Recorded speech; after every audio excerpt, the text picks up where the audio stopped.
Yo, yo, yo, what is up, guys? I'm G,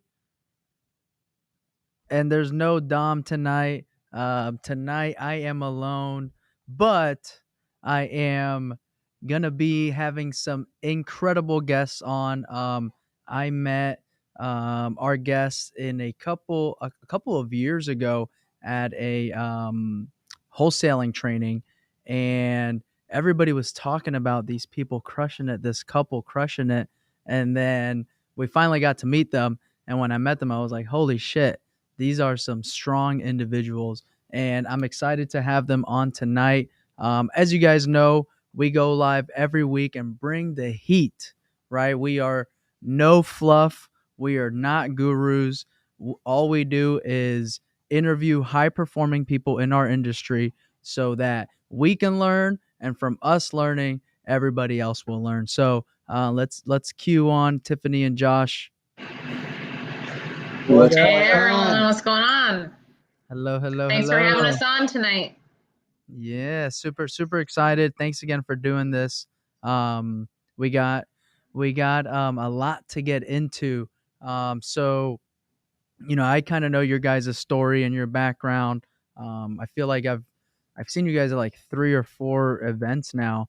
Um, but for those people tuning in, can you tell us a little bit about yourselves, Josh and Tiffany, how you guys kind of got started in the game, and then where you guys are now, right? Give us a little bit about the beginning, but I want you to also talk about what you got going on now, because you guys are absolute rock stars. And I know you've only been in the game for about a little under 5 years, right? So for you guys to be doing what you're doing at this stage is insane.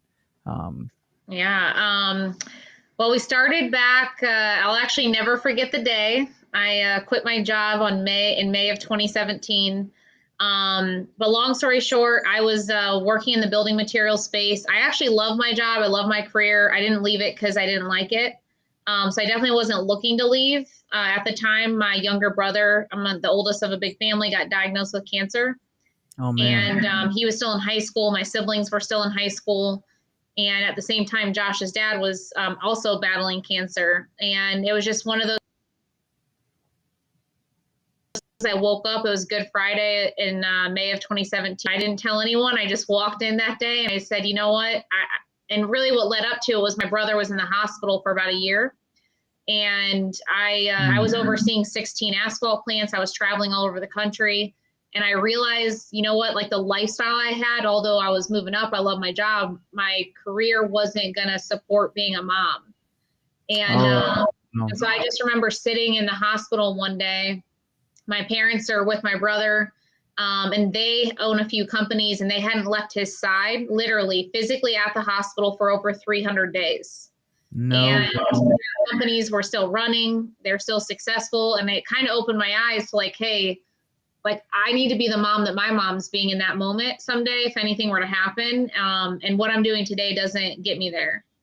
So I literally woke up, quit my job, and I had no idea I was even going to be in real estate. I was a private lender at the time. I had taken my corporate bonuses. I private lended them to a guy in Columbus, Ohio that was flipping. So after I had quit my job, I literally picked up the phone. I called him. I said, hey, I'm bored. I don't have a job now. Can I come see this flip that I'm private lending on? So he walks me through the flip. He shows me the before and afters. And I just remember standing there thinking like, well, how much money are you going to make on this? And he said 80 grand.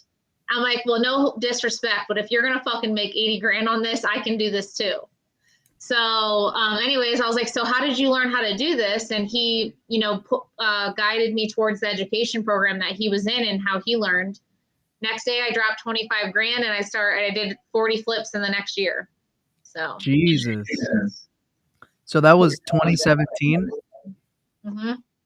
So you did 40 flips from May No. to the So end I of the year? go back. So it took me 6 months to get my first deal though. Oh, So, okay. so for 6 months, I was like, a lot of people in the beginning, I dabbled a little bit in marketing. I'd send some mail out. I'd get leads. I was scared shitless to talk to a seller. And I really didn't have systems. I had no processes. And ultimately, you know, we're 6 months into this. And I remember looking at Josh thinking like, I'm going to have to get my job back. And he was like, no, I think that we can do this. I know we can do it. And he was still working full time. And he's like, give me 2 more weeks. Give me 2 weeks. I'm going to master sales. When we get the next lead, like I am landing this deal. So he went out, you know, met with a seller, landed the deal. We made 18 grand. And like our confidence after that skyrocketed. And then from that day moving forward for the next year after that, we did about 40 rehabs that first year. So your first year, 18 grand? Yep. No way. Yeah. And that was on a flip deal? Yeah, it was a flip. Okay. And then Josh, when did you get in the picture, man? Yeah, no, that's a great question. I'll never forget. So we had just gotten engaged, and so we weren't married yet. Tiff calls me, and I'll never forget this phone call. Hey, they're walking me out. I quit, put in my 2 weeks notice, and they're just walking me out. And I was like, what in the world are you doing? Yeah, Tiff was in a very high paying job. You know, she's doing very well. And one thing that I'll fill in a blank here too is like Tiff had built a small, I say small, very small rental portfolio.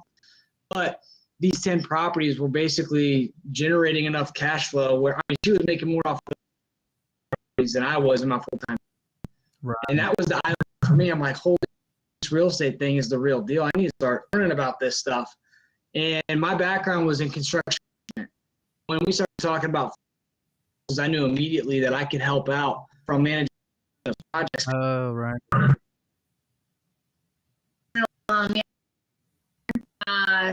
It actually got to a point where like 6 houses in contract. He was still in his full job. And so he would come home from work. He would work till 2 in the morning and go to his full-time job. Like, I mean, I'll with you, our relationship at the time. We called off our wedding for about 24 hours. And well, I did anyways. I was like, you're never home, you know, you don't have time for me. Although I was the one holding him back. I had like a little baby, went home to my dad. My dad was like, well, why the fuck does he even have a job anymore? You have 6 houses in the queue that are going to make $100 grand. Right. And, you know, back then I was like scared not to have health insurance. And then he really laid it out like, hey, health insurance is only $500 a month. You'll be fine. So anyways, I came back that night, you know, through all the emotions and said, you know what, I need you to quit your job. We're still getting married. We're going to push this thing forward. And he quit his job the next day, and it's been history ever since. Dude, that's awesome. So Josh, I want to dig in a little. For how long were you working your full-time job and closing deals at the same time? About a year. It took about a year because the first 6 months, like Tiff had said, we failed miserably landing our first deal. We were creating leads, we were creating opportunities, and we just didn't know how to talk to sellers. And one question I get a lot, and I think it's something to bring up right now, is people are always asking us, hey, what's the golden list, right? What's the one magical marketing system or channel, right? The reality is they all create opportunities. Yep. The key is, are we focusing on our conversation with the sellers? That's really where you're going to land the opportunities.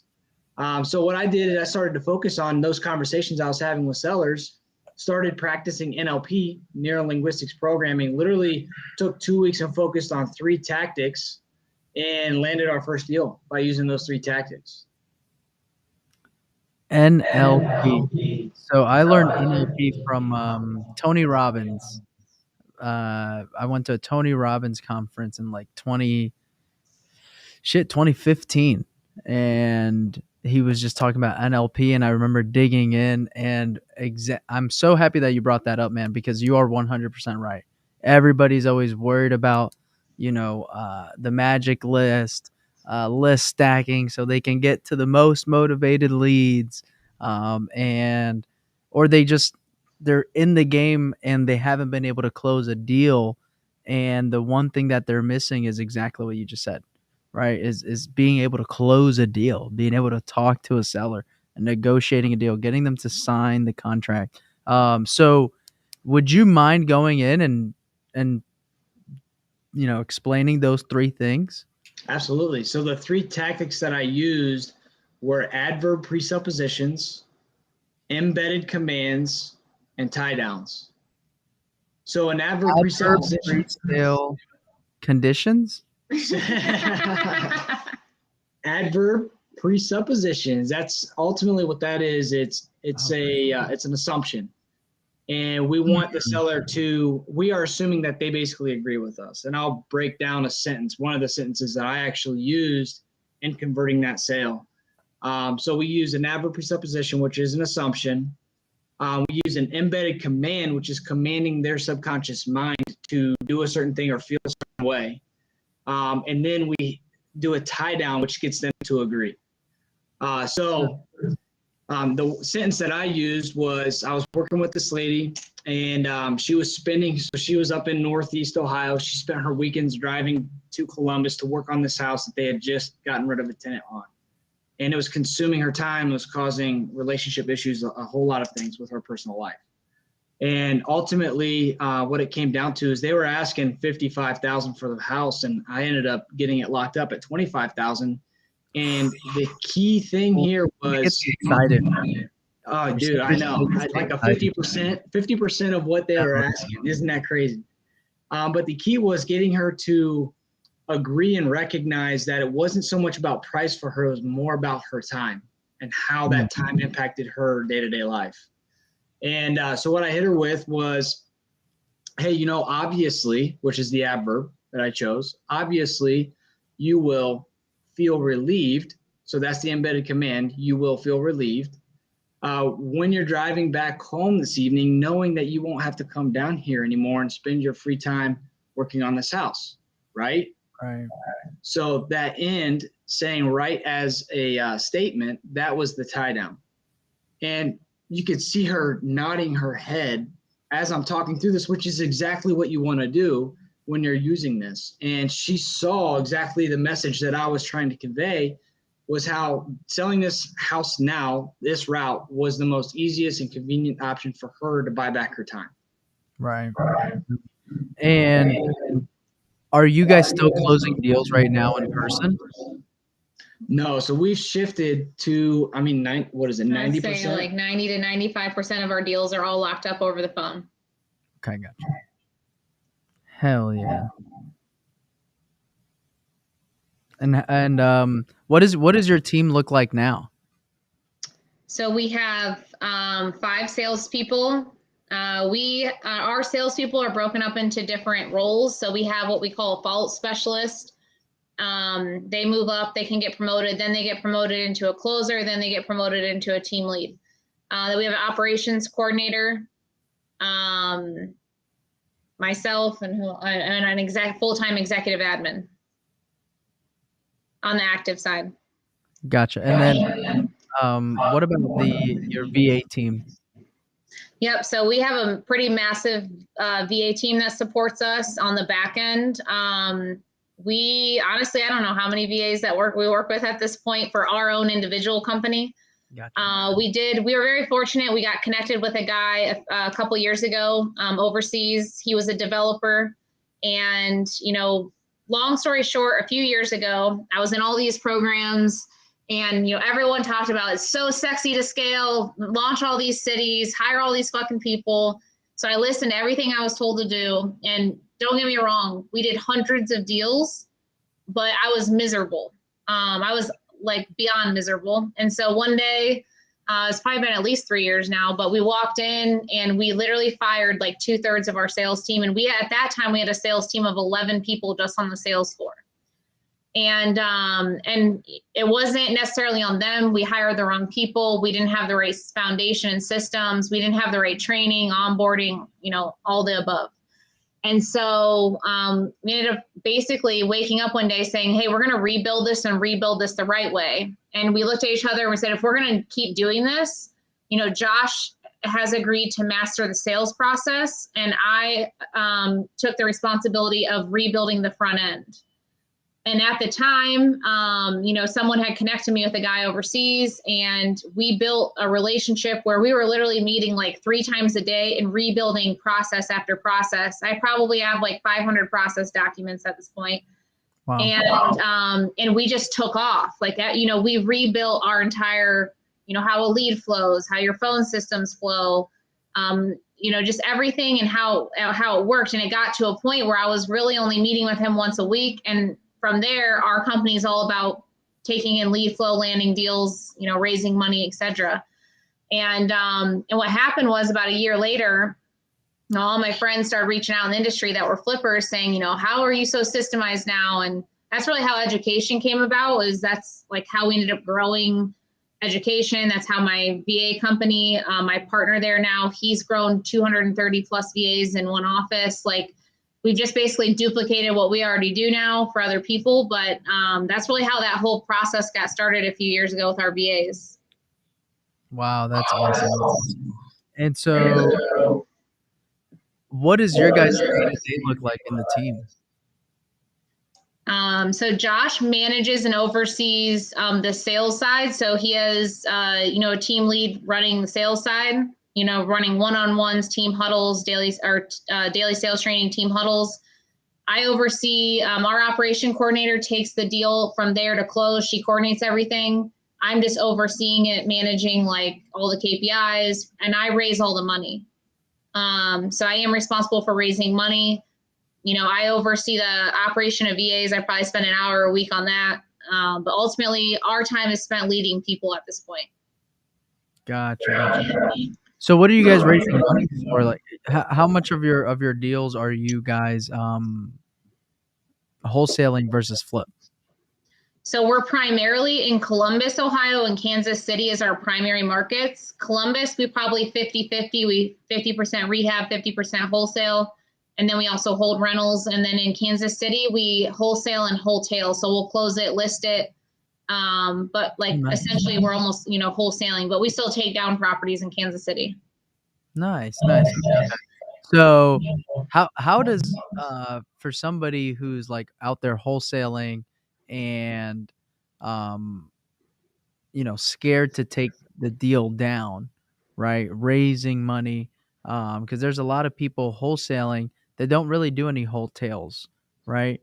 So what does that look like for you guys, and how and where you guys? Because I know you guys got into it flipping, right? So you guys kind of went from flipping to wholesaling, right? In a sense, and I know a lot of people are getting, they're going the path of wholesaling to flipping or wholetailing and stuff like that.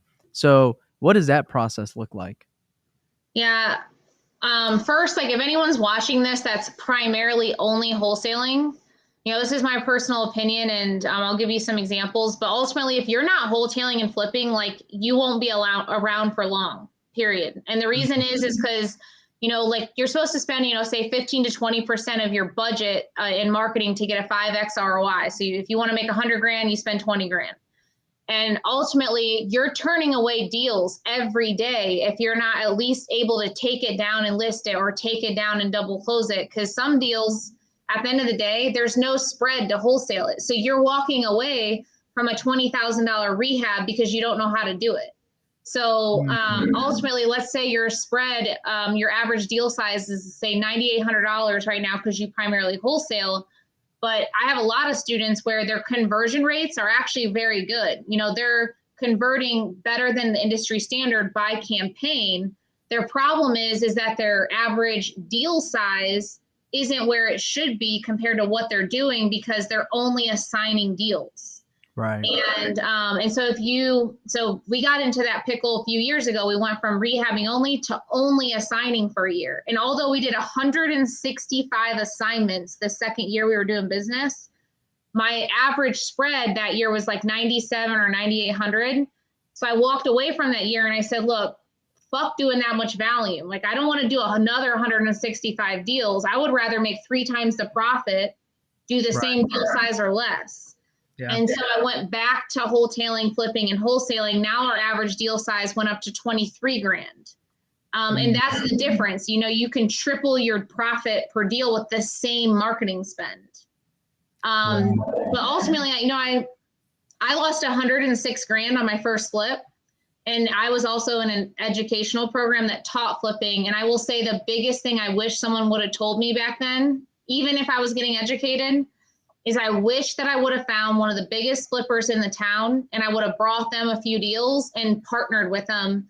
I don't even care if I would have made money, right? I like, even if it's, enough to cover my marketing, because getting real hands-on experience is way different than being in a program that teaches you how to find contractors and all that. The reality is, in flipping, anyone that flips on here can probably agree that like it really takes experience to like really get it down. And flipping is like, it's one thing to wholesale, take a property down, paint the walls and put carpet in. But if you're going to do an actual flip, you really need to make sure you get educated. And in my opinion, like the best way to get thoroughly educated, and I tell my students this day, go find someone in your market, bring them the deal, ask them to split it with you, as long as they're going to show you the process.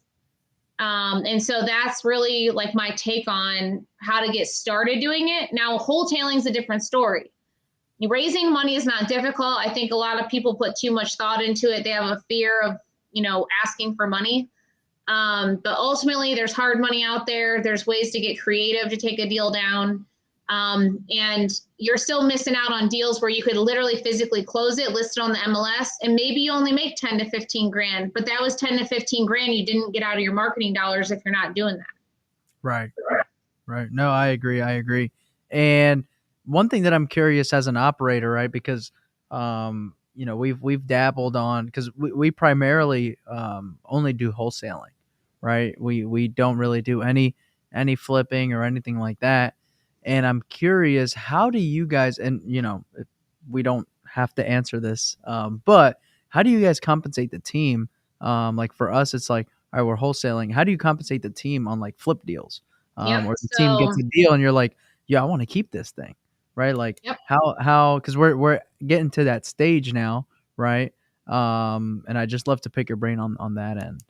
Yep. So what we do is let's say we take a property down and it closes this month to start either wholesale it or rehab it.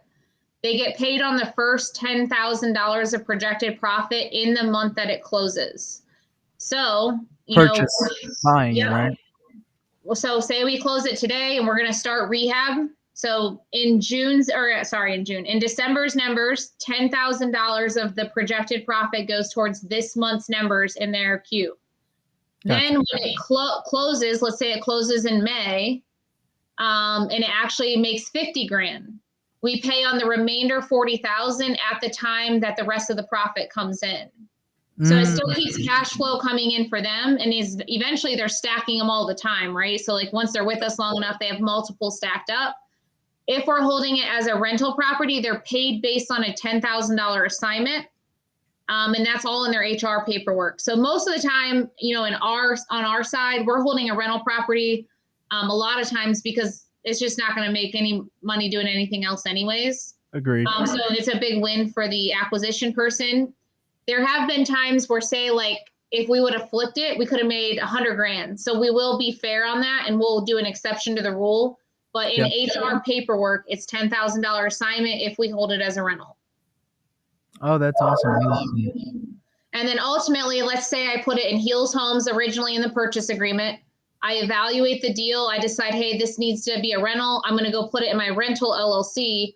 So at the time of closing, I assign it to my Resiliency Rentals LLC, and you can pay Heels Homes at the time of assignment the amount, that fee to cover marketing and or your acquisitions guy. Yep.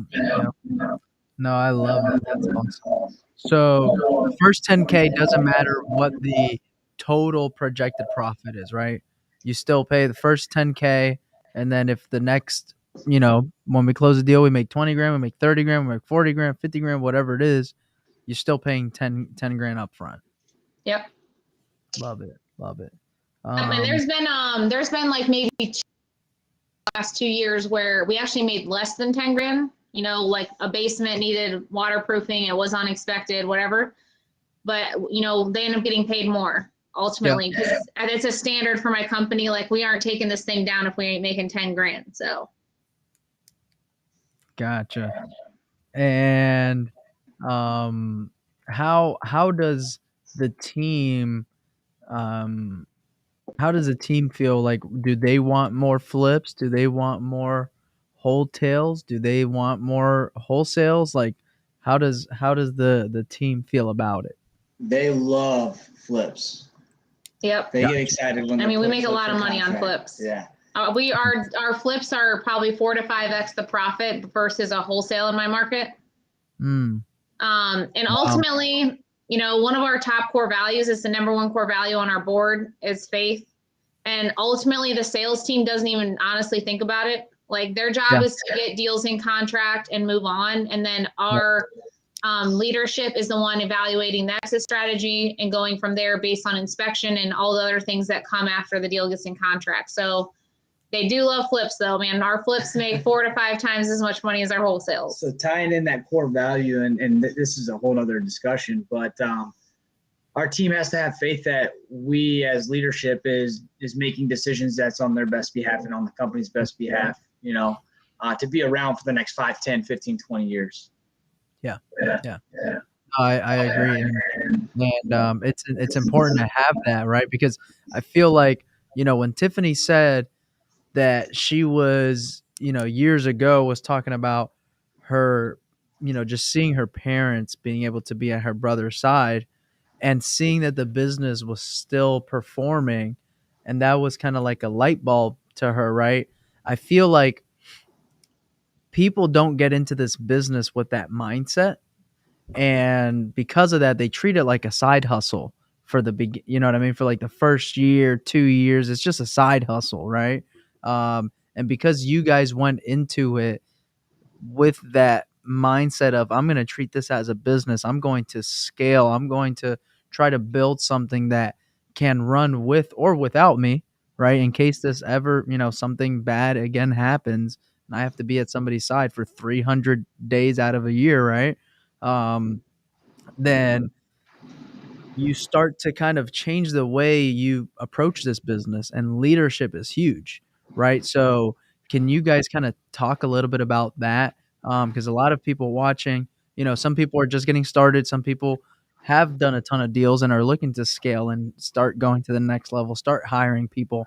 And I feel like you know, you just touched on leadership, which is huge, right? One of the biggest things when scaling and growing a team. So can you guys kind of talk a little bit about that? Yeah, I'm gonna talk a little bit about the front end. I want him to talk about from like a sales perspective. One of the biggest things, you know, I come from the oil industry, the building materials industry, that I genuinely hate about our industry is that like 99.9% of people in this industry, like you said, it's like a side hustle, or they stay 1 to 3 man shows. And I don't know if it's like, you know, the education that brings us up as wholesalers. Ultimately, investing into people is going to be your number one asset, you know, forever. And ultimately, look at any major company in any industry. It takes 5+ years to genuinely and truly build the right team, put middle management in place, and then learn how to lead middle management. And typically there's all these phases in scaling up. Like the people that get you to your first million typically aren't the same people that get you to the next million. You got to put in middle management, sales leaders, operations leaders. And for some reason in our industry, people come into these programs thinking, well, I want to be working on the business, not in the business. That shit does not happen in the first few years. I don't care who told you what, it doesn't happen. And if it really did, you like honestly aren't growing big enough, because to grow big enough to truly remove you, you have to learn how to groom leaders, not just people. For you to be removed, you can't just like train some acquisitions people, right?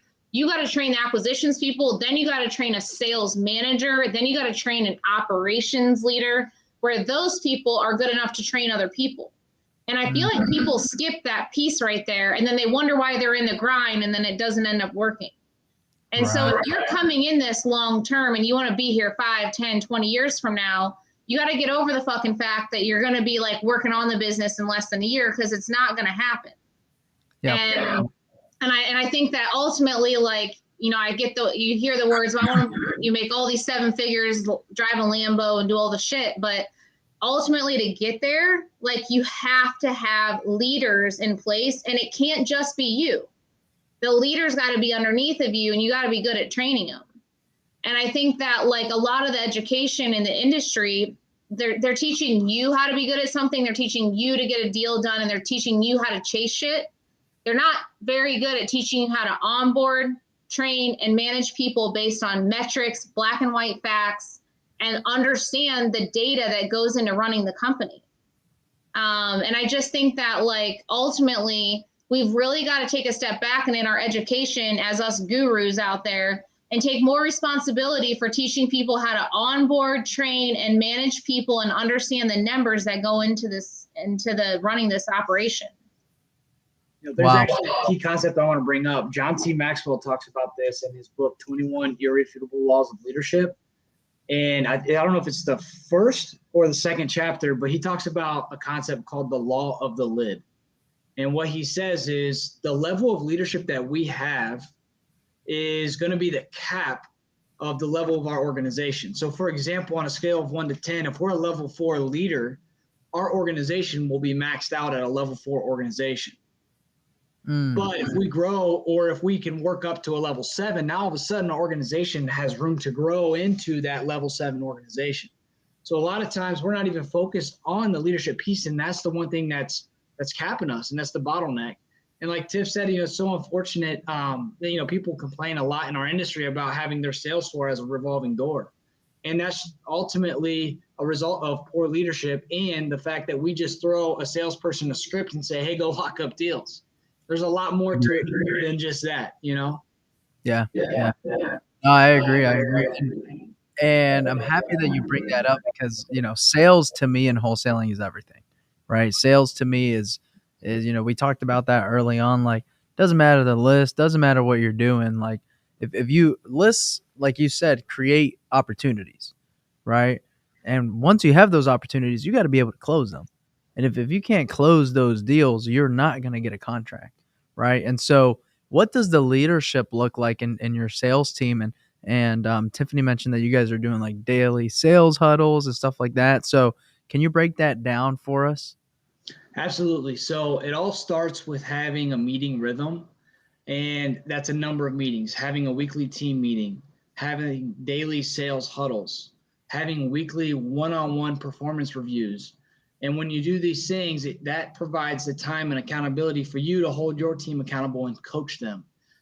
So in our daily huddles, we talk about our metrics from the day before. This is where we pull accountability in. Hey, were you accountable to the metrics that you're responsible for in order for us to get to the end result that we need, which is deals and profits, right? Also in our daily huddles, we do a daily sales training. One key concept that we've adopted with our daily sales training is that we focus on 4 fundamentals. A lot of times people, when they implement this, they are looking at the Grant Cardones, the Wolf of Wall Streets, like all of these guys who have totally different philosophies when it comes to sales. And they're throwing a totally different tactic at their sales team every single day. And the reality is none of it ever gets implemented, right? So instead, we've adopted the concept. Bruce Lee had a quote that I absolutely love, and it's, I don't fear the man who's practiced 10,000 kicks just one time. Rather, I fear the man who's practiced one kick 10,000 times, meaning that he's been a trained assassin on that one move, right? So I want our team to be so freaking good at these core 4 fundamentals that we don't even have to think in the moment. We can react, and the way that we react, we've built such great muscle memory that it's correct. No, I love that. What are those 4? What is the core 4? That's a great question. So the first one is overcoming objections. Okay.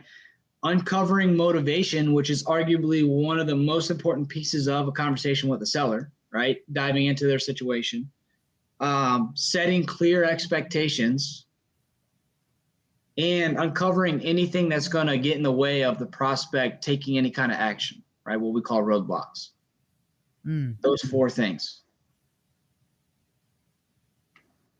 So when we do daily sales training, we have a team meeting on Mondays, and we identify, maybe based on last week's coaching calls, our team might not be digging into motivation deep enough. So, hey, this week we're covering motivation. So we identify that on Monday.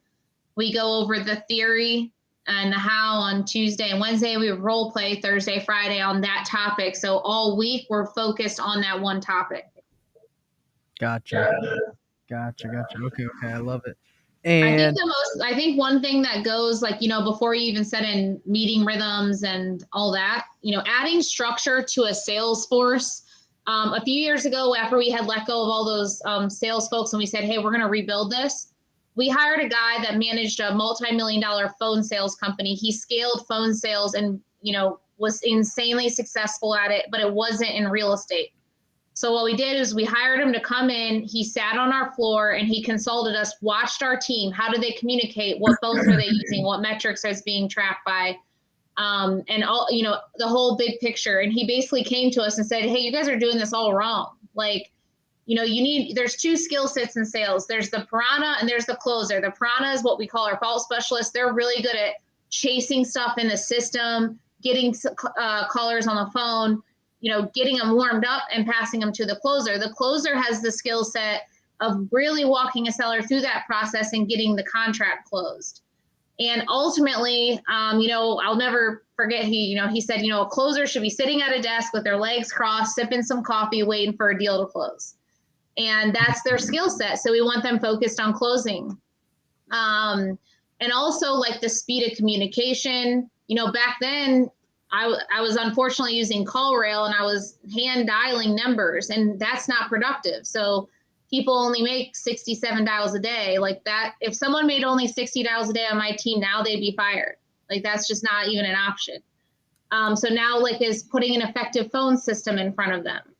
But ultimately, it all starts with recruiting and hiring the right people in the first 90 days of onboarding them. I think that ultimately sets us up for success in the way that we lead them moving forward.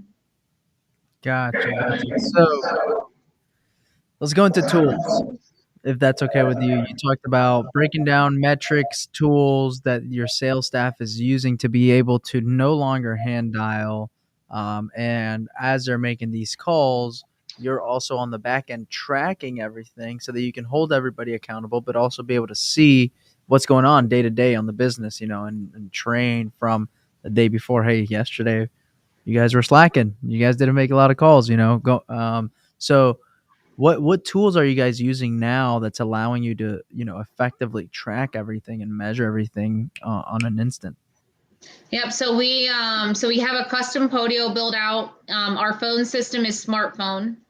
Okay. And we have a custom flow for it in the back end. So we have an app within Podio, and then we have automated reports that get sent to us twice a day. So in our system, we're tracking, we're not having them pay attention to this, but we're paying attention to, the dial count. So at 1 p.m. and 8 p.m., I'm getting an automated report emailed to me every day.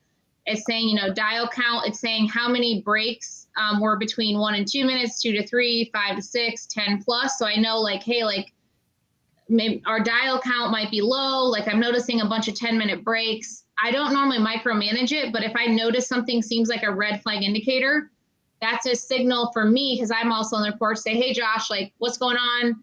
XYZ person doesn't look like they seem to be productive. And that gives him the opportunity as a leader to say back to me, well, they just sent 2 contracts out. That's why they haven't made the calls today. But it allows me to catch things much faster than waiting a week to find out that why my team isn't performing.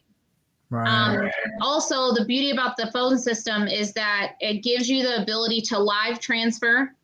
So all of our follow specialists, we don't set appointments, we live transfer people, so we're getting them on the spot.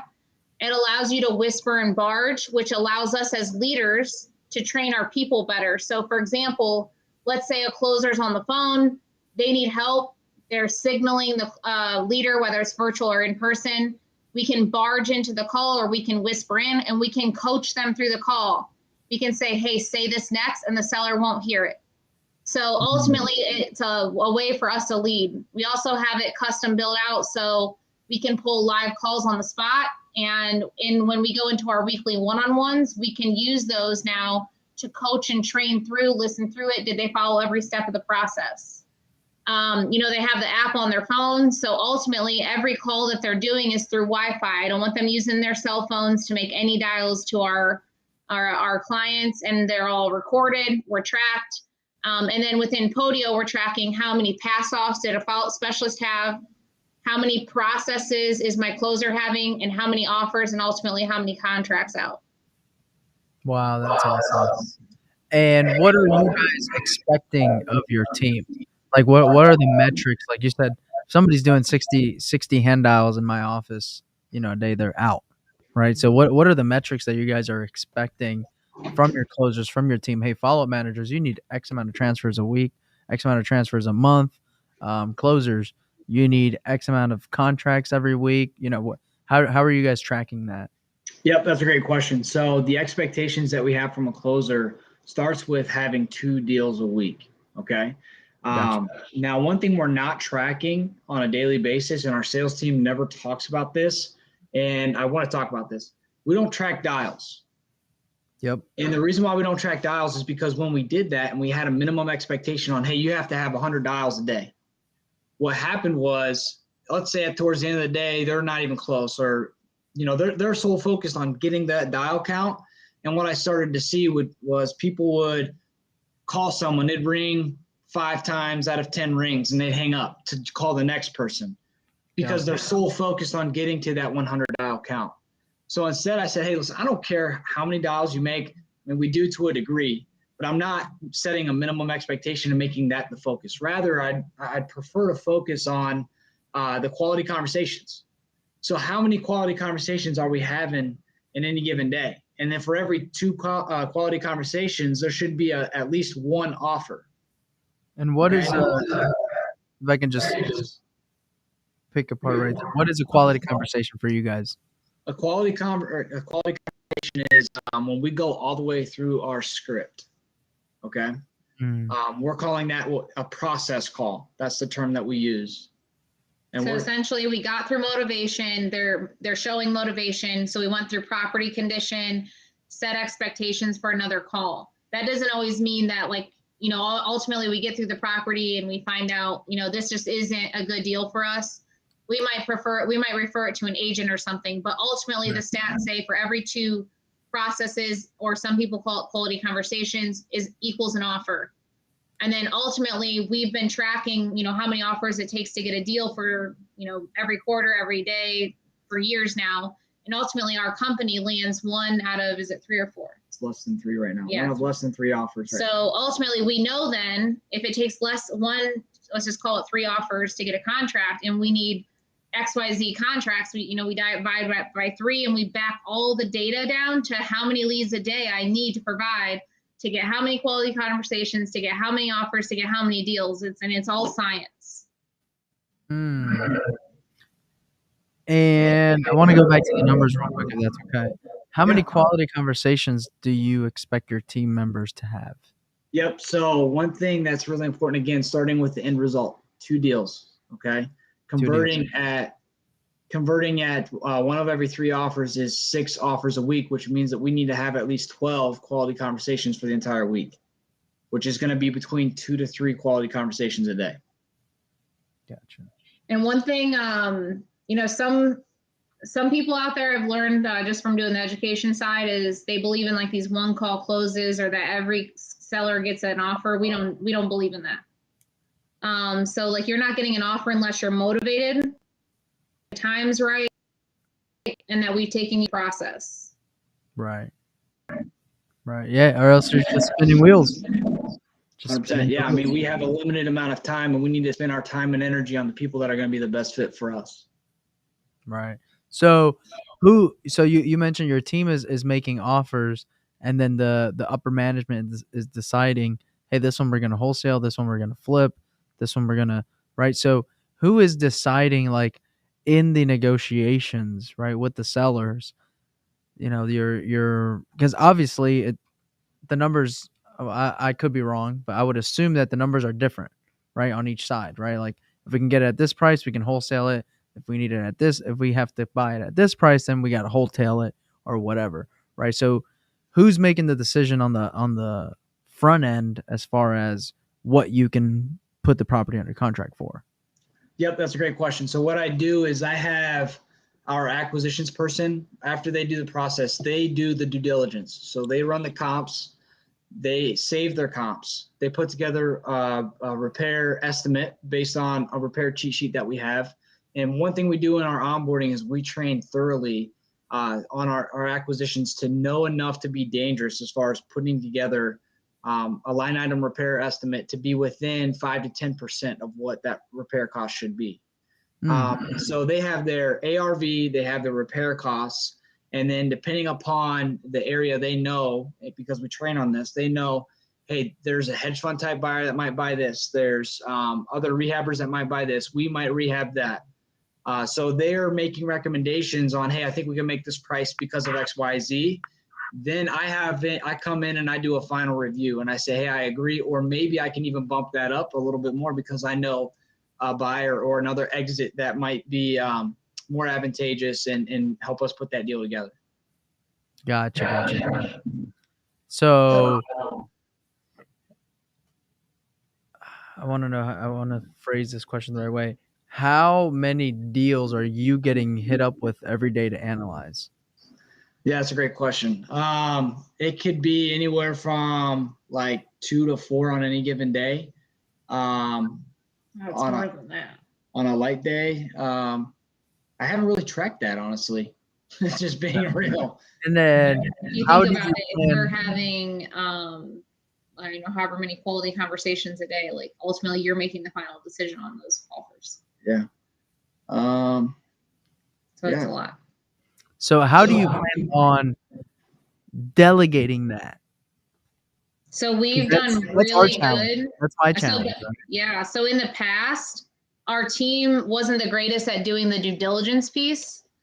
But now in our onboarding, we train them how to rehab. So we have literally trained them line item. We train them thoroughly on what to understand out of the rehab costs. So our staff is really good at coming up with an accurate repair estimate. And we're a big believer of having salespeople in office, speed of communication, all that. So anyways, like literally it takes seconds now that they are so good at the due diligence. They've already got it figured out. You come over, you're like, hey, here's the numbers, here's the comps, review this. This is my thoughts. What's your thoughts? And we're reviewing. You know, one thing that's really important that I didn't bring up, and this is probably why I said the number that I did, is because we have boots on the ground. We outsource all of our dispositions. We have boots on the ground that does our dispositions in Kansas City. So all Kansas City deals, our team's reaching out to him. I'm not even a part of that underwriting. And same thing here. Our team knows our buy box. If we're going to take down a renovation, they're coming to me. If they know it's outside of our buy box, the only way it makes sense is if it's going to be a wholesale, they go to our Columbus dispo person. And they're the ones that are saying, hey, this price works or it doesn't. So are they like JV partners and stuff, like other wholesalers? So we in Kansas City, we have a guy who's an agent. He's been in the game for 30 plus years. He's renovated thousands of properties. He's our boots on the ground. He disposes it and or takes it down, list it if we need to put a light reno, etc. So he is essentially like a JV partner. In Columbus, we also have a similar situation. We have an agent. They're essentially boots on the ground, but they're only doing the wholesaling for us. So ultimately, when my sales team thinks, okay, there's no way this is going to be a rehab for us based on our buying criteria, they're communicating directly with her and not Josh. Gotcha. Okay. And she's saying, hey, yeah, I looked at the numbers. You know, I think I might have a buyer, but you got to get it at this price. And they're communicating together. Oh, that's awesome. That's awesome. That's huge. So you have kind of outsourced that. To a degree, yeah. For the wholesaling side, yes. Like if anything's going to get taken down with money, we're definitely getting involved for final decision. Okay.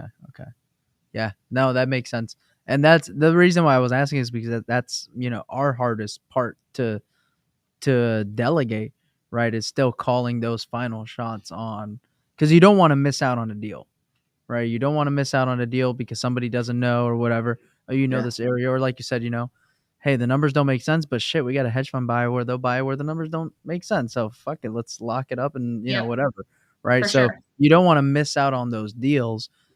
So it's hard to give up that final, that final stamp on the deal. Not because, it's easy to tell if you can get it at 40%, like, dude, you don't got to come to me, just lock it up. If you can get it at 50%, you don't got to come to me. If you can get it at 60%, shit, don't come to me. Right. But it's all those other deals that, like, hey, it's a clean property.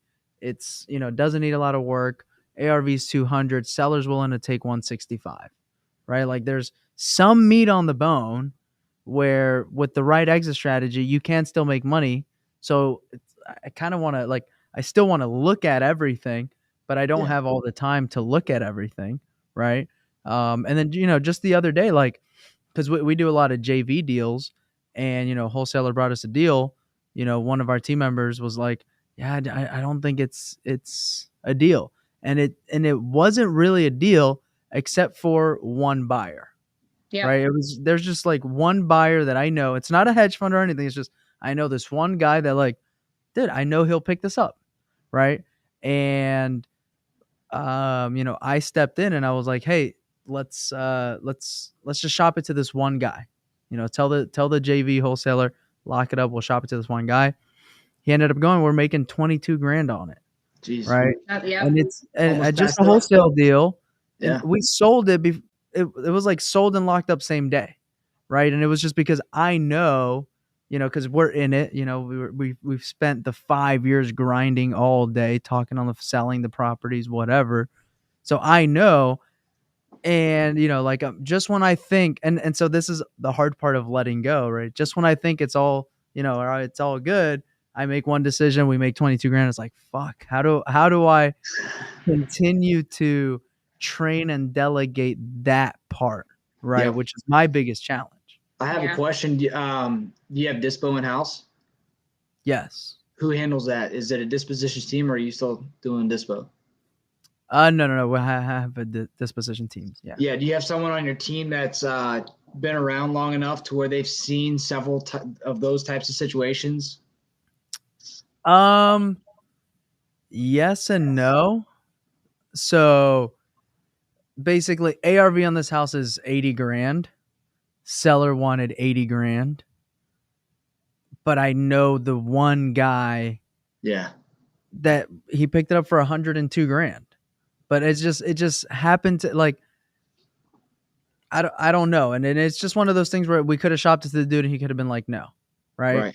But I don't know how to, because other than that, like, it's just those one, two, three little deals. But no, they don't have the 5 years of grinding that I have. Right.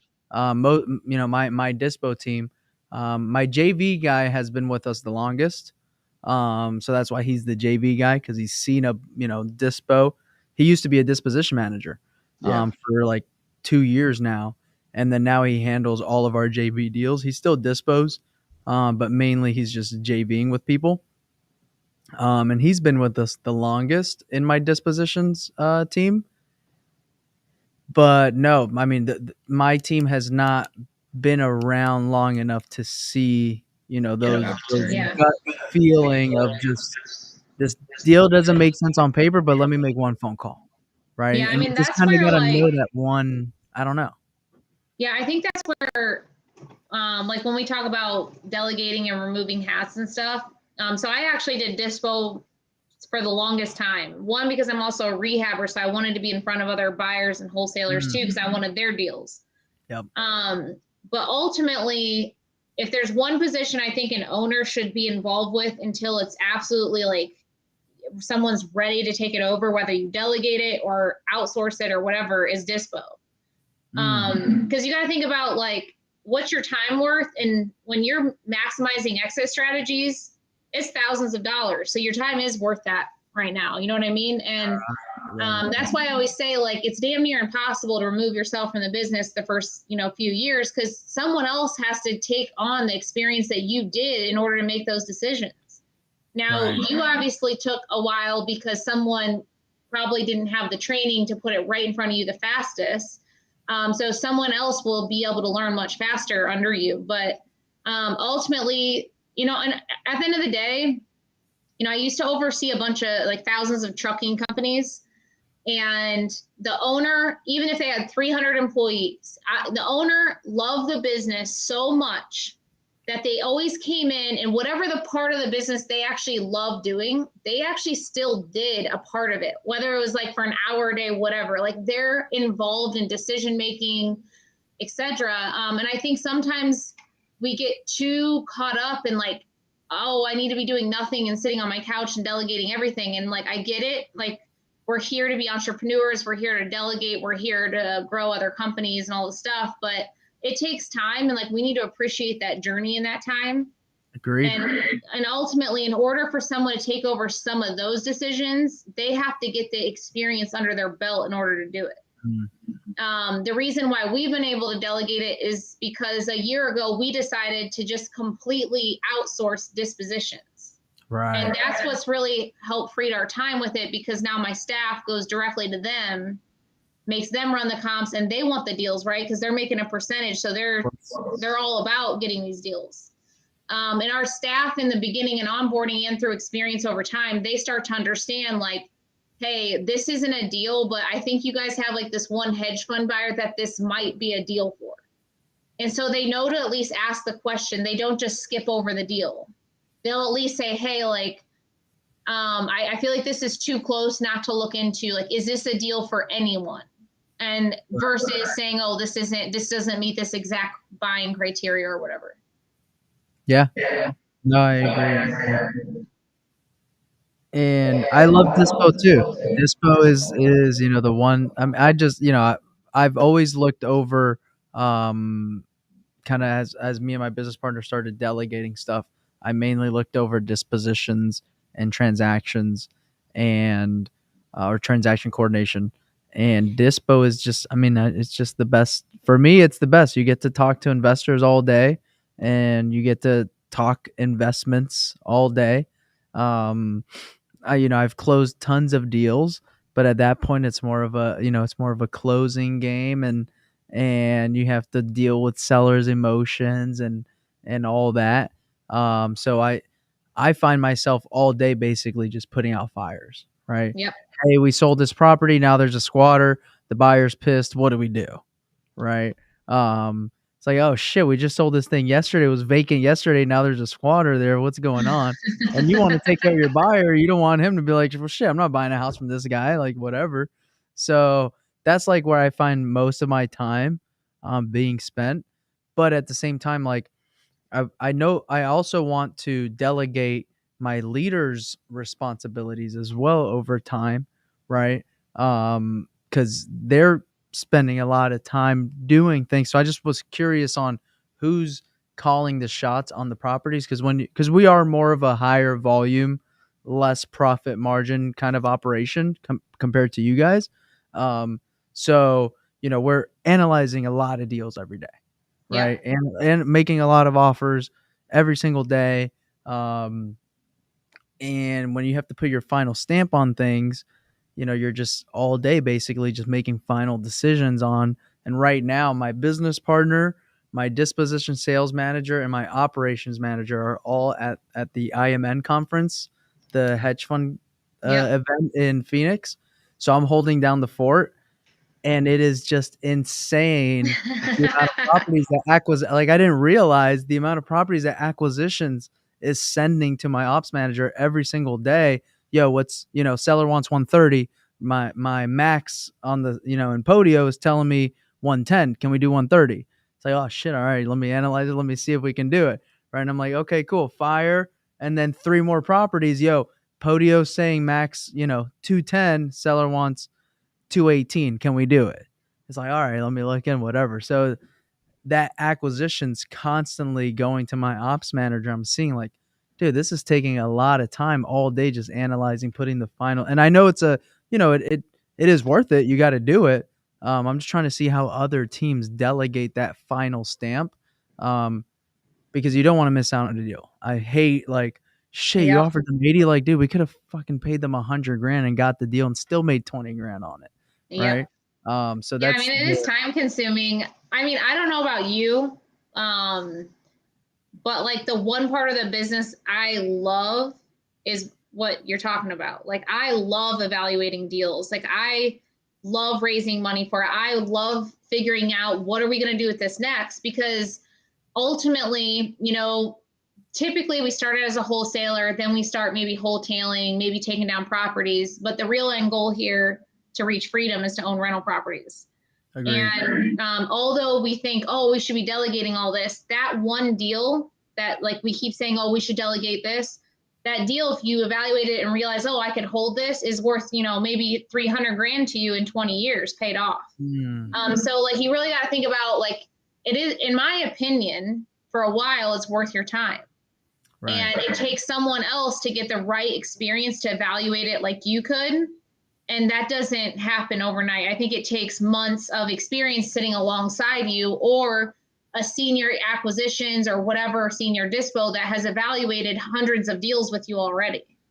Right. But ultimately, like, as an owner, it just, everyone's vision is different. And like, that's my favorite part of the whole organization, is I love evaluating deals. Yeah, I just want to be on the phone and talk with investors all day. If I could just cold call investors with my inventory sheet and just figure out how to sell them this deal, that's my favorite part. Yep. So you guys are getting, you know, obviously you guys have reached a level where a lot of people want to be at, and you guys are getting hit up by a bunch of investors, a bunch of people, you know, just asking you how to, you know, how can I pick your brain? How can I get to where you're at?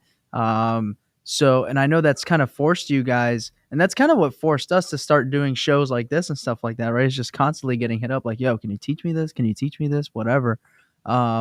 So you guys have recently gotten a little more serious in the education space, right? Yep.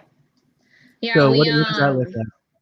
So a couple years ago, I mean, we didn't honestly have any intention of getting in the space. And then as we started scaling out and growing, we had, you know, we're in a lot of other programs as well. And our friends started coming to us saying, hey, like, you know, I started way before you and I haven't gotten to where you're going. Like, can you evaluate what's going on with my business? And so it was about 2.5 years ago. And I just like broke down crying one day and was like, I keep giving all my friends all my time and it's taken away from my business. And so I called, you know, at the time it was like, you know, 15 people or something. I called them all and I said, look, I have no problem showing you guys exactly what I do, but I need to value my time. So one, we're going to do this on one call and I'm going to value my time. So that was like how the virtual group came about. I didn't even have a name for it. I just said, look, hey, for the next 4 weeks, you're all meeting me on Thursday. We're going to do this for 2 hours, you know, take it or leave it. This is how I'm going to show you how. And ultimately they spread the word, and it's been, and then they came through the virtual group, and, you know, we teach in the virtual group about all the systems, the foundation, the marketing, the script process. And it's really about building a strong foundation before we even talk about building people on top of it. And so the 2-day workshop came about, and at the 2-day workshop, we literally, when you walk in that door, we onboard you. We want to show you how thorough we are in onboarding, training, and managing people. And so we put you through our onboarding process as if you come on board as an employee. And then we show you, we do a live performance review in front of you. We go through all of our metrics, our HR docs, everything, you know, the whole 9 yards. And then that's really how the 2-day workshop came about. And I'm a big believer. I don't care if you're doing 50 deals a month. I always put you in the virtual group first, because no matter, you know, I even still have stuff to optimize in my front end, just like you and me, probably in a room for a half a day. I'm sure we'll learn something from each other. 100%. And so anyways, I'm a big believer of like, hey, let's talk about your front end first before we teach you how to really build people. And then people started walking away from the 2-day workshop over a couple of years saying, hey, like, how I need you to help me train and onboard my sales team like you guys do. And ultimately it turned into a 6-month program. And that's really how the whole thing got built over time. And it's just all been built of word of mouth right now. So it's been awesome. We've probably had about, you know, 500 to 600 students come through in the last couple of years. Wow. That's awesome. And you guys are still doing the 2-day workshops, right? You guys recently had one, right? Kind of not too long ago. Yeah, we have one actually next week as well. Next week. Okay. And how can people, if people watching want to, go to that event, are they still able to attend that event, or how does that work? Do they have to join the virtual group? So next week sold out. We have one in January. And on our tiffanyandjoshhigh.com, there's a web form you can fill out and we'll jump on a call. Or you can go to my Instagram page and there's a form. We don't really teach newbies, so we qualify everyone that comes in, even for the virtual group. So ultimately, our program is not to teach someone what a purchase agreement is and what escrow is. Even the virtual group is, I want to say, not complex, but we go over a lot of details around all the flows and systems. Hell yeah. Awesome. And for people to just follow you and constantly see you all the time, where can they check you guys out? So on Instagram, we're at Tiffany High Official and Josh High Official. And we're on Facebook, but ultimately you'll see us pretty active on Instagram and Facebook. Awesome. Cool. Perfect. Well, I took a shit ton of notes. I'm jacked because it's cool to see people that take action, get results, right? And so it's just proof of concept to me that we're doing the right thing. We're on the we have different methods of obtaining success, but we're all doing it through the same kind of platform, right? We're all marketing for sellers, negotiating contracts, building a sales team. You get the deal, you figure out an exit strategy, and it gives me peace of mind, you know what I mean, that there are other people crushing it and that there's still room, right? Because I'm sure there's a lot of people getting into the game in Columbus, Ohio, and you guys are still able to crush it no matter how many people are trying to get in the industry. Just with the right mindset and the right work ethic, you will crush the competition. So for anybody watching, that's one thing that I don't think we touched on, but just by the way you guys talking of everything that you do, I can tell you guys have an insane work ethic, right? You grind every single day, you show up every single day, and it's not about showing up for you now, it's about showing up for your team also, right? And leading from the front, right? And so in order to lead from the front, you need to have a very, very strong work ethic. And I don't feel like we touched on that, but I can tell that from your conversation. It's about being present, showing up every single day, and leading from the front, showing to your team, hey, if you're not going to do this, I'm going to do this. So jump on this ride with me, and let's all get there together. So again, Tiffany and Josh, thank you so much for doing this. Everybody learned a ton. I appreciate you having us on. Yeah, and I need to get some of those sneakers. I know, right? These are for sale. No, I'm kidding. But I do want to come check your guys' operation out one day. Yeah, for sure. You should come up to an event and stay for a day. Yes, I'm in. Cool. When is your next one in January? It's January 10th and 11th. 10th and 11th. Okay. Awesome. Perfect. Well, thank you guys so much for tuning in. Anybody watching, please make sure you reach out to them, follow them. They are movers and shakers, doing so much volume and business in only freaking 4.5 to 5 years in this game, which is insane. So thank you guys again for doing this. Guys, we will be live next week again on a Tuesday night at 9 p.m. Eastern. Peace.